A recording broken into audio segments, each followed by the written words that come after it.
ओम नमः शिवाय, शिवजी सदा सहाय। ओम नमः शिवाय, गुरुजी सदा सहाय। ऑटोबायोग्राफी ऑफ योगी जी, अध्याय 22। पाषाण प्रतिमा का हृदय। एक पतिव्रता हिंदू पत्नी की तरह मैं अपने पति की शिकायत नहीं कर रही हूँ, लेकिन मैं उनके भौतिकवादी दृष्टिकोण से उनको विमुख करना चाहती हूँ। उन्हें मेरी पूजा के कमरे में रखे संतों के चित्रों का मजाक उड़ाने में आनंद आता है। मेरे भाई, मुझे विश्वास है कि तुम इसमें उनकी सहायता कर सकते हो। क्या तुम मेरे लिए यह करोगे?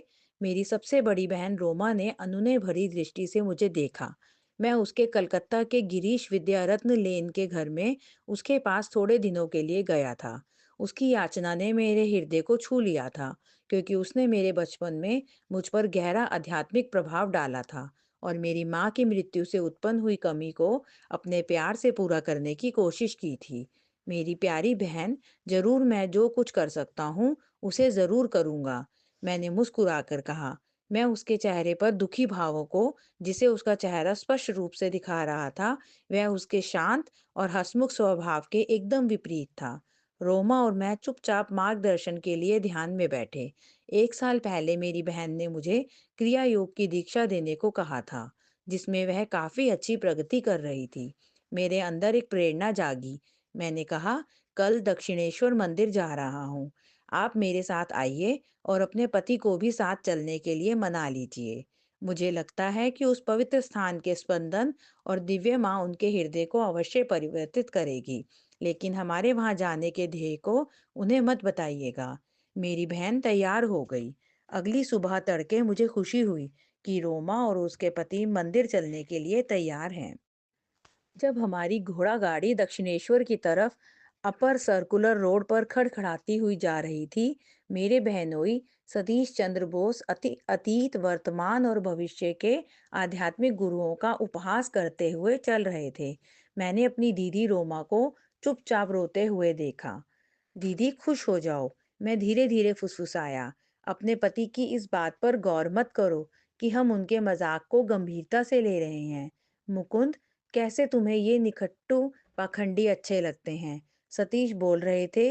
इन साधुओं को देखकर ही मुझे वितृष्णा होती है। या तो वे हड्डी के ढांचे की तरह पतले होते हैं, या फिर हाथी की तरह मोटे। मैं जोर जोर से हंसने लगा। मेरे हंसने से सतीश चिढ़ गया। वह चुपचाप बैठ गया। जैसे ही हमारी गाड़ी दक्षिणेश्वर मैदान पर पहुंची, वह व्यंग्य कसते हुए बोले, यह सैर, मुझे लगता है, मुझे सुधारने की एक योजना है। जैसे ही मैं बिना बोले मुड़ने लगा, उन्होंने मेरा हाथ पकड़ा। युवा सन्यासी महाशय, उन्होंने आगे कहा, मंदिर के अधिकारियों से बात करके दिन के भोजन की अच्छी व्यवस्था करना मत भूलना। मैं अब ध्यान पर बैठने जा रहा हूँ। अपने भोजन की चिंता मत करिए, मैंने तीखी आवाज में कहा। दिव्या माँ उनको देख लेगी। मुझे दिव्या माँ के करने पर एकदम विश्वास नहीं है, लेकिन मेरे खाने की जिम्मेदारी तुम्हारी है। सतीश की आवाज में चेतावनी थी। मैं अकेले ही काली मंदिर, यानी प्रकृति माँ के सामने वाले नाट्य मंदिर में चला गया। खंबे के पास एक छाया वाली जगह पर मैं पद्मासन लगाकर बैठ गया। यद्यपि अभी केवल 7 बजे थे, उसके बाद सूरज की रोशनी तेज होने वाली थी। जैसे ही मैं भक्ति भाव में डूबा, सामने की दुनिया गायब हो गई।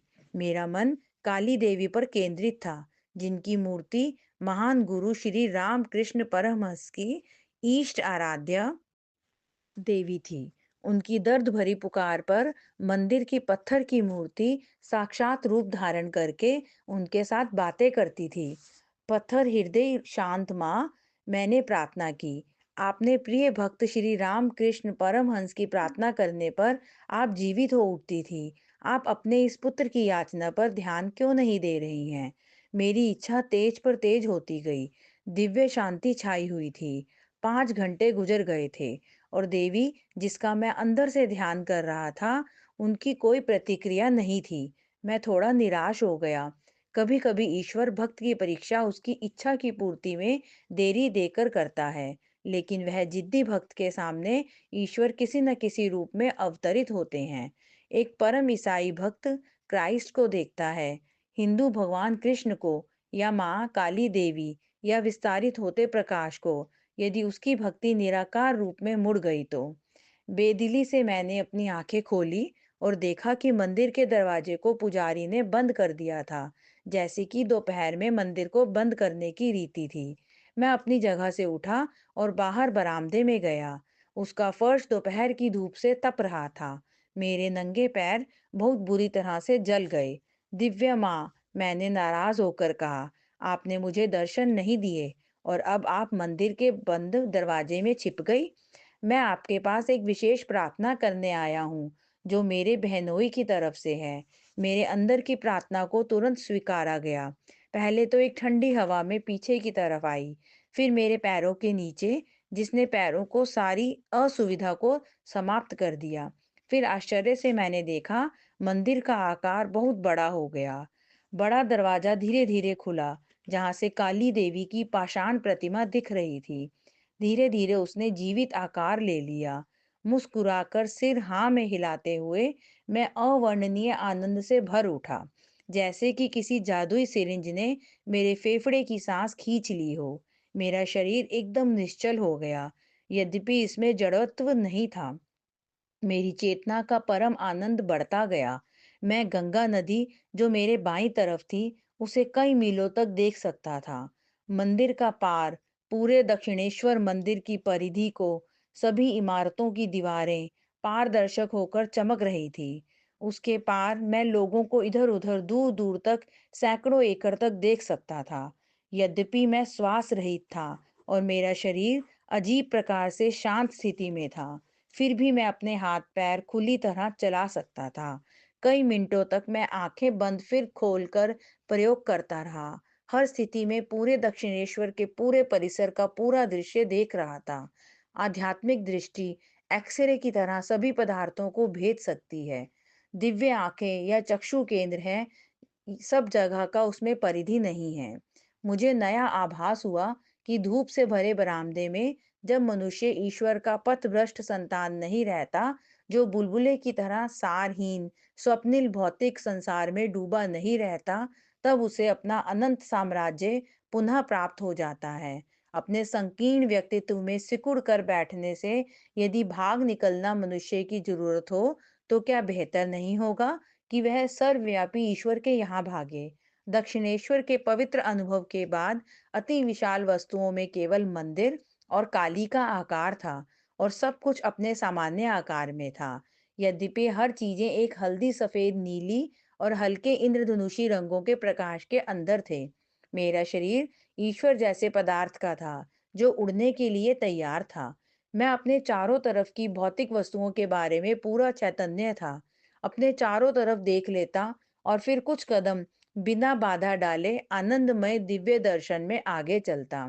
मंदिर के पीछे अचानक मैंने अपने बहनोई को देखा, जब वे पवित्र बेल के वृक्ष की कंटीली झाड़ियों के नीचे बैठे हुए थे।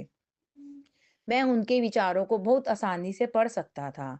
पवित्र दक्षिणेश्वर मंदिर की वजह से उनके विचार कुछ तो ऊपर उठे थे, लेकिन उनके मन में अभी भी मेरे प्रति विचार ठीक नहीं थे। मैं सीधे देवी के आगे आया और प्रार्थना करने लगा, दिव्य माँ, क्या आप मेरी बहन के पति को आध्यात्मिक रूप से नहीं बदलेंगी? अब तक शांत वह सुंदर आकृति आखिर बोल उठी, तुम्हारी इच्छा पूरी होगी। मैंने खुशी खुशी सतीश की तरफ देखा, जैसे कि उसे आभास हो गया था कि कुछ आध्यात्मिक शक्ति उन पर काम कर रही है। वह अनमने ढंग से जमीन से उठे। मैंने उन्हें मंदिर के पीछे भागते हुए देखा। वे मेरे पास अपनी मुट्ठी भींचते हुए आए। सामने का दृश्य गायब हो गया। अब मैं उस महान देवी को नहीं देख सकता था। विशालकाय मंदिर अब साधारण आकार का हो गया था। दीवारें पारदर्शक नहीं रही थी। मेरा शरीर फिर तेज धूप में तप कर पसीने पसीने होने लगा। मैं खंबे की छाया की तरफ कूदा, जहां सतीश गुस्से से मेरा पीछा कर रहा था। मैंने अपनी घड़ी देखी, 1 बजे थे। दिव्य दृश्य 1 घंटे तक रहा था। अरे बेवकूफ, मेरे बहनोई उफन पड़े, तुम तो वहां पालथी मारकर आंख बंद किए 6 घंटे तक बैठे रहे। मैं तुम्हें देखते हुए इधर-उधर घूमता रहा। मेरा खाना कहाँ है? अब मंदिर बंद हो गया है। तुमने अधिकारियों को कुछ नहीं बताया। क्या बिना खाने के रहेंगे? देवी के दर्शन से मेरे अंदर आनंद का भाव अभी तक मेरे हृदय में तरंगे मार रहा था। मैं हिम्मत करके जोर से बोला, काली माँ हमें भोजन कराइएगा। सतीश गुस्से से पागल थे। अब यह सब बंद करो। मैं देखना चाहता हूँ कि बिना किसी इंतजाम के कैसे तुम्हारी काली माँ हमें खाना खिलाती है। जैसे ही वह उन शब्दों को बोल ही रहे थे, उसी समय मंदिर के पुजारी बरामदा पार करते हुए हमारे पास आ गए। बेटा, उन्होंने मुझसे कहा, मैंने तुम्हारे चेहरे पर दिव्य तेज देखा था जब तुम ध्यान में थे। मैंने तुम्हारे परिवार को सुबह यहाँ आते देखा था और मेरी इच्छा हुई कि आप लोगों के लिए खाना अलग से निकाल कर रख दूं। यह मंदिर के नियम के विरुद्ध है कि जब बताया ना जाए तब खाना नहीं दिया जाता, लेकिन तुम्हारे लिए मैं इस नियम को लागू नहीं करूंगा।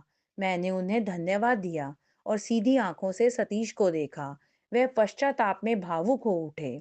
जब हमारे सामने विविध व्यंजन परोसे गए, जिसमें बेमौसमी आम भी थे, मैंने देखा मेरे बहनोई ने बहुत थोड़ा ही खाया था। वह विस्मयचकित अपने विचारों में गोता खा रहे थे।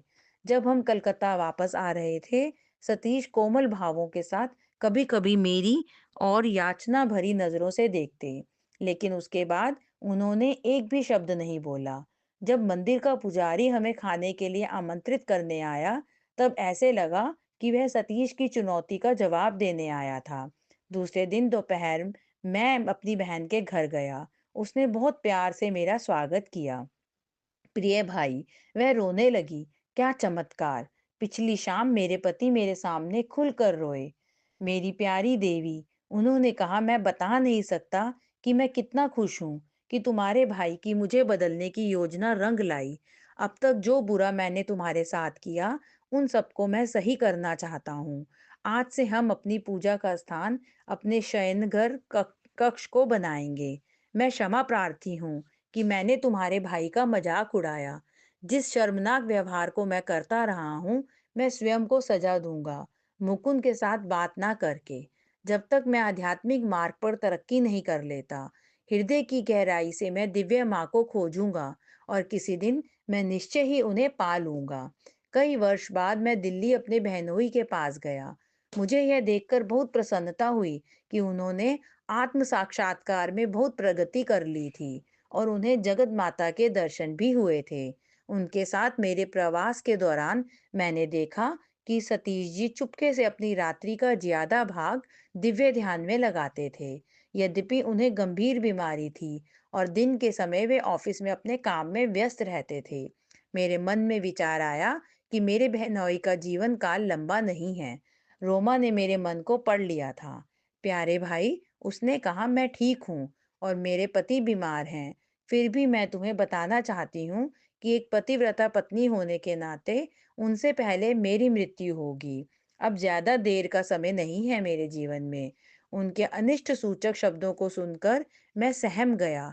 फिर भी मैंने उस सच के डंक को समझा। मैं अमेरिका में था जब मेरी बहन की मृत्यु हुई और उसकी भविष्यवाणी के एक साल बाद मेरे सबसे छोटे भाई विष्णु ने मुझे बताया, उस दिन उसने सुबह ही अपनी शादी का जोड़ा पहना। ऐसी विशेष ड्रेस क्यों? सतीश ने पूछा। इस पृथ्वी पर मेरा आज अंतिम दिन है आपकी सेवा करने का। उसके थोड़ी ही देर बाद उन्हें हृदयघात हुआ। जब उसका बेटा डॉक्टर को बुलाने जा रहा था, उसने कहा, बेटा, मुझे मत छोड़ो, इसका कोई फायदा नहीं है। डॉक्टर के आने से पहले ही मैं चली जाऊंगी। 10 मिनट बाद अपने पति के चरणों को श्रद्धा से पकड़े हुए रोमा ने चेतन अवस्था में अपने शरीर को खुशी खुशी बिना किसी पीड़ा के छोड़ दिया। अपनी पत्नी की मृत्यु के बाद सतीश बहुत विरक्त हो गए थे। विष्णु ने आगे बताया, एक दिन मैं और वह रोमा की एक बड़ी सी मुस्कुराती हुई तस्वीर देख रहे थे। तुम मुस्कुरा क्यों रही हो? सतीश अचानक चिल्लाए, जैसे कि उनकी पत्नी वहीं हो। तुम सोचती हो तुम बहुत होशियार थी जो मुझसे पहले चली गई। मैं यह साबित करूंगा कि तुम मेरे बिना ज्यादा दिन नहीं रह सकती। मैं जल्दी ही तुम्हारे पास आऊंगा।